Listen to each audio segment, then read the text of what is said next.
3 mars 1945, Okinawa, théâtre du Pacifique. La voix de l'opérateur radar grésille dans les écouteurs, prête à se briser, nombre de contacts colossal, je répète, colossal. Plus de 300 appareils ennemis en approche. Dans son F-6F L4, le lieutenant-commandant James Sweat serre le manche tandis que le ciel au-dessus de la flotte d'invasion s'assombrit, envahi par les chasseurs et bombardiers japonais. Au cours des 18 minutes qui suivront, 53 navires américains seront frappés par des kamikazes. Le porte-avions d'escorte USS Bismarck Sea sombrera avec 318 marins prisonniers sous le pont. Le destroyer USS Kimberly, lui, verra tout son personnel de passerelle anéanti lorsqu'un zéro traversera sa superstructure comme une météorite. Ce que les pilotes japonais piquant vers les navires ignorent, c'est qu'un seul aviateur américain, tournoyant bien au-dessus d'eux, a déjà bouleversé les lois de la chasse aérienne. Ce que les amiraux, occupés à organiser la défense, ne savent pas davantage, c'est que la tactique employée en cet instant précis a été imaginée par un homme qu'il tentait encore de pousser à la retraite 6 mois auparavant. Et personne, à cet instant, ne peut deviner qu'entre le 6 et le 12 avril 1945, ce pilote considéré comme dépassé abattra lui-même 27 appareils ennemis, un record qui ne sera jamais égalé, prouvant que l'état-major américain s'était tragiquement trompé sur ce que signifie être apte au combat. L'homme que l'on disait trop vieux pour voler est sur le point de réécrire les règles mêmes de la guerre. Janvier 1944, base aéronavale de Pensacola, Floride. Les chiffres font froid dans le dos. Dans le Pacifique, les chasseurs américains ne parviennent qu'à un ratio d'environ 3 victoires pour une perte contre les Japonais. Honorable à l'échelle de l'histoire, mais très insuffisant pour soutenir l'effort de guerre. Chaque mois, la Navy perd en moyenne 147 pilotes tués ou portés disparus. Le système de formation ne suit plus. Fin 1943, le bureau du personnel naval annonce qu'au rythme actuel des pertes, la flotte manquera cruellement d'aviateurs opérationnels d'ici la mi-1945, précisément au moment prévu pour l'assaut contre le Japon. La réponse officielle semble logique. Instaurer une limite d'âge stricte. Tout pilote de plus de 35 ans est automatiquement réaffecté à l'instruction ou à un poste administratif. Les arguments paraissent solides. Réflexe plus lent, vue moins perçante, endurance diminuée sous forte contrainte en G. Les études médicales menées à Pensacola montrent que le temps de réaction fléchit dès la trentaine. L'ophtalmologie confirme que l'acuité visuelle à longue distance décline dès le milieu de la vingtaine. L'amiral John McCain, aux commandes de la Task Force 38, approuve sans hésitation « C'est la guerre des jeunes. Il nous faut des pilotes capables d'exploiter toute la performance de nos appareils. » Le comité médical de l'aéronautique navale abonde dans son sens. Selon lui, les plus de 35 ans représentent un risque inacceptable. Mais cette politique tourne rapidement à la catastrophe. En mars 1944, la Navy cloue au sol 217 pilotes aguerris uniquement sur la base de leur date de naissance. Pas des bureaucrates, non, des vétérans totalisant des milliers d'heures de vol, plusieurs campagnes, une connaissance fine des tactiques japonaises. Des hommes comme le lieutenant-commandant David McCampbell, 34 ans, qui passera de justesse entre les mailles du filet et deviendra pourtant le plus grand as de la marine américaine. Des hommes comme le commandant Eugene Valencia, futur révolutionnaire des formations de chasse. Et puis il y a le lieutenant-commandant John Jimmy Thatch. Né le 19 juillet 1905, il fêtera ses 39 ans durant l'été 1944. Les nouvelles règles devraient l'écarter du cockpit depuis longtemps. On l'imagine derrière un bureau à Washington ou enseignant la navigation à Corpus Christi. Mais Thatch est sur le point de démontrer que toutes les certitudes de la Navy sur l'âge et l'efficacité au combat sont dangereusement fausses.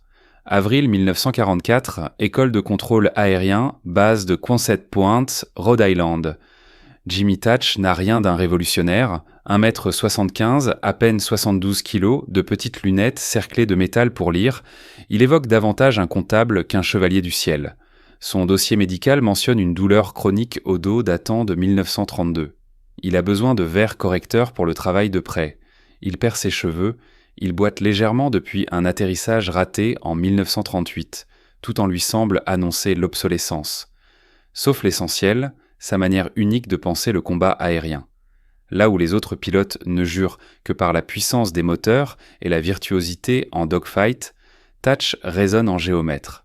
Ses carnets sont remplis de croquis, d'angles d'attaque, de calculs de vitesse relative, de solutions de tir. Il dissèque les tactiques japonaises avec la minutie d'un maître d'échecs. Rien, dans son parcours, ne laissait présager un tel esprit. Il a grandi à Pine Bluff, en Arkansas, courant après les lapins et réparant la mécanique des fermes. Il n'est entré à l'académie navale que parce que sa famille n'avait pas les moyens de l'envoyer à l'université. Sa première candidature pour devenir pilote a d'ailleurs été refusée. Perception de profondeur insuffisante. Ce n'est qu'au second essai, après des mois d'exercice oculaire, qu'il a enfin franchi de justesse la barre du test. L'illumination survient un mardi après-midi, alors que Thatch observe 2 élèves s'exercer au combat aérien au-dessus de la baie de Narragansett. Un Hellcat F6F en pourchasse un autre dans une classique poursuite arrière, position idéale, altitude supérieure, vitesse accrue, tout avantage était du côté du chasseur. L'avion traqué tente l'évasion enseignée dans tous les manuels, un virage sec suivi d'une remontée brutale. En vain, le poursuivant reste collé à sa queue. C'est à cet instant que la vision de Thatch bascule. Il ne voit plus 2 appareils, mais 4. 2 binômes. Et si, au lieu de fuir, le pilote attaqué se dirigeait vers son ailier? Et si 2 avions pouvaient se protéger mutuellement comme les pièces d'un même mécanisme? La géométrie se met soudain en place dans son esprit. Un mouvement tressé, une sorte de ciseau défensif où chaque pilote couvre l'arrière de l'autre dans une danse parfaitement synchronisée. Thatch attrape son carnet et griffonne frénétiquement les premières esquisses.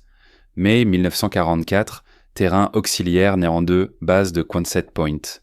Le laboratoire de Thatch tient dans un hangar emprunté 2 Hellcat F6F et un seul ailier, sceptique mais volontaire, le lieutenant-commandant Edward Butch O'Hare, qui tombera au combat 7 mois plus tard, mais dont le nom ornera plus tard l'aéroport de Chicago. Le prototype de Thatch n'a rien d'une modification technique. C'est une manœuvre purement tactique, si contraire aux réflexes enseignés qu'elle semble défier le bon sens. Il la nomme Beam Defense Position. La Navy, plus tard, l'appellera simplement le tressage de Thatch. Sur le papier, la méthode frise la folie. Lorsqu'un chasseur ennemi attaque, les 2 pilotes américains ne brisent pas la formation pour s'éclipser. Ils virent l'un vers l'autre. Ils se croisent, s'entrecroisent, dessinent dans le ciel une sorte de 8 dynamique. À tour de rôle, l'un sert d'appât, l'autre de tireur. Le japonais, visant une cible, voit soudain surgir l'autre Hellcat en travers de son viseur, prêt à ouvrir le feu. 2 avions alliés fonçant droit l'un sur l'autre à plus de 600 miles à l'heure. À la moindre erreur, c'est la collision. Un suicide apparent. Le premier essai a lieu le 18 mai 1944. À 6 heures du matin, Thatch et O'Hare s'élancent et répètent leur tressage à 10 000 pieds au-dessus de l'Atlantique. Au 4e passage, ils frôlent la catastrophe. L'appareil d'O'Hare passe à moins de 5 mètres sous celui de Thatch. Les 2 hommes sentent la turbulence de l'hélice de l'autre secouer leur cockpit. Ils se posent. Pendant 5 minutes, aucun ne parle. Puis l'un dit simplement « On recommence ». Ils effectueront encore 17 séances d'entraînement au cours des 2 semaines suivantes. Le geste se précise. Les signaux se codifient. Les angles se calculent. Début juin, ils exécutent la manœuvre presque les yeux fermés, le spacing tenu uniquement par l'instinct et la confiance absolue. Le 12 juin 1944, Thatch soumet officiellement son étude au Bureau of Aeronautics. Une tactique de soutien mutuel pour chasseurs engagés contre un ennemi numériquement supérieur. La réponse arrive 4 jours plus tard. Une lettre d'une seule page signée du capitaine James Russell, responsable des tactiques de chasse. Le verdict est sans appel. La manœuvre viole les règles de séparation sécurisée entre appareils. Elle exige un niveau de coordination jugé irréalisable. Elle remet en cause un principe fondamental. Le chasseur attaquant doit maintenir une géométrie de poursuite stable. En conclusion, Russell écrit que, compte tenu de l'âge et du profil médical de Thatch, celui-ci devrait se limiter à des fonctions administratives. La phrase finale lui brûle davantage que toute critique technique. Ce n'est pas ainsi qu'on gagne les combats aériens. 20 juin 1944, Washington DC, Bureau of Aeronautics. Dans une salle de conférence du 3e étage, 27 officiers ont pris place. Russell siège en bout de table, Thatch seul à l'autre extrémité. Ses schémas sont étalés devant lui sur le bois sombre. On lui accorde 15 minutes. Il en parle 3 avant d'être interrompu. Vous proposez que 2 pilotes volent directement l'un vers l'autre ? Le commandant Harold Stassen, instructeur à Pensacola, peine à cacher son incrédulité. Ah, ce n'est pas une tactique, c'est la meilleure façon d'abattre son propre ailier. Thatch garde son calme. La géométrie fonctionne. Nous l'avons testé 43 fois. Contre quel ennemi ? Réplique Russell. Contre un pilote américain qui connaît déjà vos intentions. Les Japonais ne suivront pas votre chorégraphie. Thatch répond sans hausser la voix. Les Japonais obtiennent actuellement environ 35% de destruction lors de leur première passe d'attaque. Notre tressage réduit ce taux à moins de 8% dans nos simulations. Des simulations, répète Russell venimeux. Commandant, vous avez 38 ans, vous portez des lunettes, et votre dernier vol de combat remonte à 2 ans. Vous nous demandez d'abandonner des décennies de doctrine pour quelques croquis gribouillés ? La salle explose. 6 officiers parlent à la fois. On évoque le dossier médical de Thatch. On doute qu'il soit encore opérationnel sur F6F. Un autre suggère que son âge trouble son jugement. Et soudain, une voix tranche le tumulte. « Messieurs, ça suffit. » Le vice-amiral John McCain se tient dans l'embrasure de la porte. Personne ne l'a vu entrer. À 59 ans, il dépasse lui-même les limites d'âge qu'il impose et pourtant il commande la Task Force 38, la force aéronavale la plus puissante jamais réunie. Il s'avance, visage impassible. « Commandant Thatch, dit-il calmement, j'ai lu votre rapport 3 fois. J'ai étudié vos schémas. J'ai une seule question, commandant. Est-ce que ça fonctionne ?» Thatch soutient le regard de McCain. « Oui, monsieur. Pas en théorie, pas seulement sur le papier. En combat réel, face à un adversaire déterminé à vous tuer, oui, mon tressage fonctionne. » Il marque une courte pause. « Et je suis prêt à en faire la preuve, au péril de ma vie. » McCain se tourne alors vers Russell. « Combien de pilotes avons-nous perdus le mois dernier dans le Pacifique ?» Russell consulte un dossier. « 147 morts ou disparus, monsieur. » « Et combien de ces pertes sont dues à des chasseurs ennemis parvenant à se glisser dans leurs 6 heures ? Environ 70%, monsieur. » McCain hoche lentement la tête. La tactique du commandant Thatch vise précisément la cause principale de ces décès. Capitaine Russell, votre objection est consignée et rejetée. Puis, revenant vers Thatch, vous êtes autorisé à constituer une escadrille d'essai. 4 appareils. Les pilotes seront choisis par vos soins. Vous partirez dans le Pacifique et vous démontrerez l'efficacité de votre manœuvre en situation de combat réel. Il fixe Thatch un instant de plus. Et commandant, ne me forcez pas à regretter ma décision. 24 août 1944, USS Lexington, mer des Philippines. Le test décisif commence à 08h47. Thatch mène une division de 4 Hellcats. Lui-même, le lieutenant junior grade Richard Dick May, l'enseigne John Carr et le lieutenant Howard Bruce. Leur mission du jour, assurer la patrouille aérienne de protection pendant les frappes menées contre les aérodromes japonais des Philippines. À 09h23, le radar détecte 12 Mitsubishi A6M0 approchant du nord-ouest à 15 000 pieds. Les pilotes ennemis appartiennent au 253e groupe aérien, des vétérans ayant, à eux tous, abattu 47 avions américains. Thatch mène immédiatement sa division en montée pour les intercepter. Apercevant seulement 4 Hellcats, les Japonais attaquent sans attendre, exactement comme Thatch l'avait prévu. Comme à leur habitude, ils se divisent en 2 éléments, l'un haut, l'autre bas, pour prendre les Américains en tenaille. « Weave on my mark. 3, 2, 1, top !» Les 4 Hellcats se séparent en 2 paires. Thatch et May d'un côté, Carr et Burrus de l'autre. Le tressage commence. Du point de vue japonais, la scène frise la folie. Les avions américains semblent foncer l'un vers l'autre, se croisant en un motif incompréhensible. Le célèbre pilote Saburo Sakai, qui survivra à la guerre et décrira plus tard cet affrontement, avoue sa stupeur. Les appareils américains se croisaient selon un schéma que je n'avais jamais vu. Je choisis l'un d'eux comme cible et entamai ma passe d'attaque. Mais à l'approche, son ailier surgit soudain dans mon viseur, perpendiculaire à ma trajectoire. Je dus rompre ma manœuvre. Lorsque je tentais une seconde passe, le motif avait de nouveau changé. C'était comme tenter de tirer sur des fantômes. L'efficacité de la manœuvre est immédiate. Les Japonais n'obtiennent aucun succès lors de leur première attaque. Chaque fois qu'un Zéro se met en position pour abattre un Hellcat, l'autre tressé surgit, prêt à ouvrir le feu. Les assaillants passent plus de temps à esquiver qu'à attaquer. Le combat dure 11 minutes. À la fin, 4 zéros tombent dans la mer des Philippines. 8 autres repartent endommagés. Côté américain, 0 perte. L'appareil de mai prend 3 balles dans la queue, rien de plus. Ratio final, 4-0. Le véritable examen, 27 août 1944, même lieu. Mais cette fois, les Japonais savent ce qui les attend. Ils ont été briefés, ont analysé la tactique américaine et élaboré leurs contre-mesures. 21 chasseurs fondent sur la division Thatch, décidés à prouver que ce tressage peut être brisé. Le combat dure 19 minutes et vire à une leçon magistrale de tactique aérienne. Les Japonais tentent tout, attaque coordonnée de plusieurs angles, passe rapide en fauchant, tentative d'isoler les paires américaines. Rien n'y fait. Le tressage se resserre, s'aplatit, se réorganise selon l'attaque. Le soutien mutuel reste indélogeable. 7 nouveaux zéros tombent. Aucune perte américaine. L'appareil de quart revient avec des dégâts au capot moteur, mais il rentre.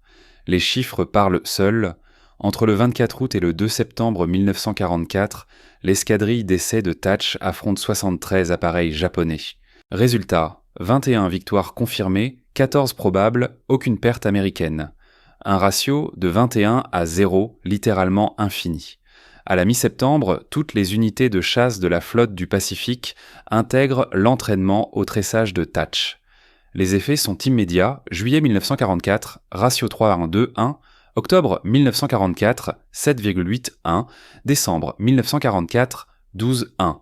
Le nombre mensuel de pilotes tués chute de 147 à 89, puis 51. En 3 mois, la manœuvre sauve environ 186 vies américaines. Les Japonais déclenchent alors l'opération Shogo, leur ultime tentative désespérée pour anéantir la flotte d'invasion américaine. Plus de 300 appareils fondent sur les porte-avions d'escorte du groupement Taffy 3. Les Américains sont submergés, 6 contre 1. Toutes les escadrilles embarquées adoptent aussitôt le tressage de Thatch comme axe principal de défense. Le lieutenant-commandant Edward Huxtable dirige une division de 6 avions depuis l'USS Gambia Bay. 3 jours plus tard, son rapport de combat raconte l'enfer qu'ils ont traversé. Nous avons été pris à partie par une trentaine de zéros et de valles vers 07h42. Nous avons immédiatement formé 3 paires en tressage.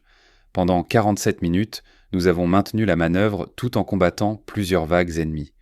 Les Japonais n'ont jamais réussi à rester durablement dans notre 6 heures. Nous avons obtenu 11 victoires de confirmées. Nous avons perdu un appareil lorsque l'enseigne Roberts a pris un coup chanceux dans le radiateur d'huile, mais il a réussi à rentrer. Sans le tressage, nous aurions été balayés. Les chiffres du jour confirment son témoignage. Pendant la bataille du golfe de Leyte, les chasseurs utilisant la manœuvre de Thatch affichent un ratio moyen de 9,3 victoires, ITA pour une perte. Les unités non formées, Pétilé plafonnent à 3,1. La différence équivaut à une quarantaine de pilotes américains qui survivent uniquement grâce à l'invention de Thatch. Avril 1945, retour à Okinawa. Du 6 au 12 avril, l'immense offensive kamikaze se déchaîne, la même dont nous sommes partis au début du récit. Mais désormais, on comprend pourquoi la défense américaine tient face au déferlement. Chaque escadrille couvrant la flotte d'invasion utilise la manœuvre de Thatch. Les pilotes suicides japonais, lancés en ligne droite vers leur cible, sont incapables d'adapter leur trajectoire face à 2 chasseurs tressés. En 7 jours, les aviateurs américains abattent 587 appareils ennemis. Ils en perdent 43. Le ratio grimpe à 13,6.1. Et Jimmy Thatch, celui qu'on disait dépassé, trop vieux. Il abat à lui seul 27 appareils durant cette courte période, un record qui ne sera jamais égalé. 40 ans, lunettes de lecture, douleurs lombaires, chroniques.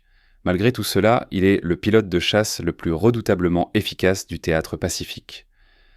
2 septembre 1945, USS Missouri, baie de Tokyo.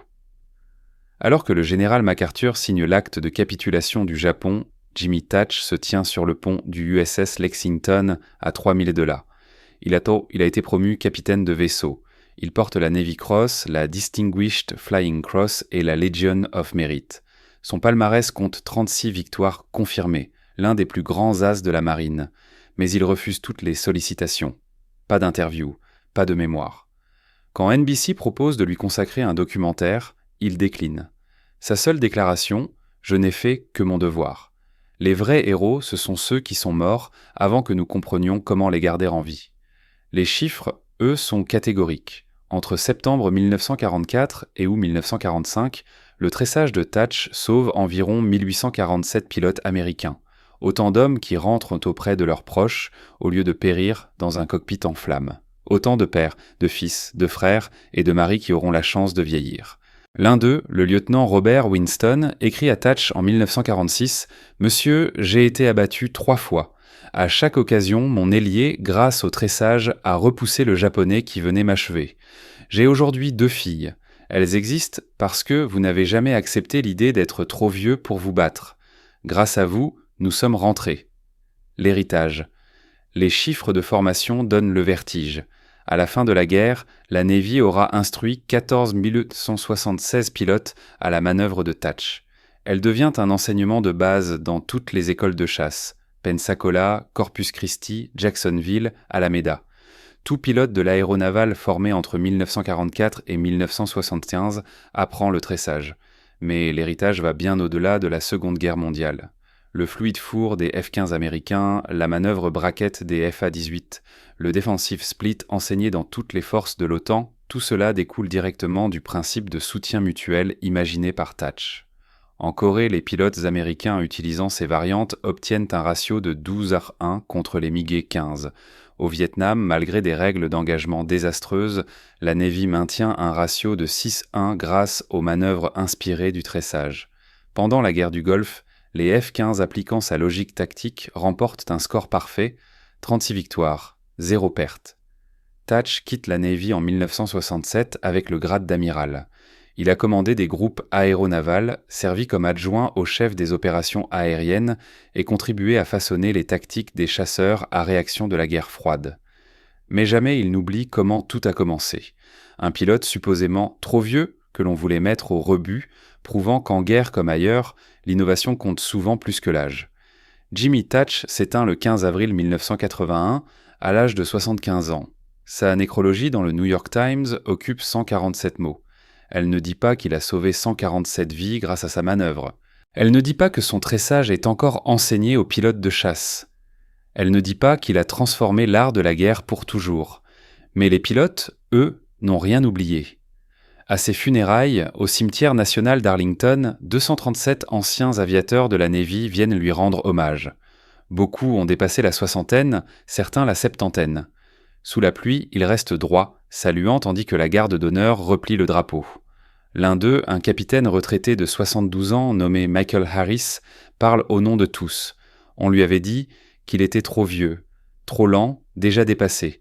Il a prouvé que la sagesse triomphe de la jeunesse, que la réflexion vaut mieux que les réflexes, et qu'un seul homme, avec la bonne idée, peut sauver des milliers de vies.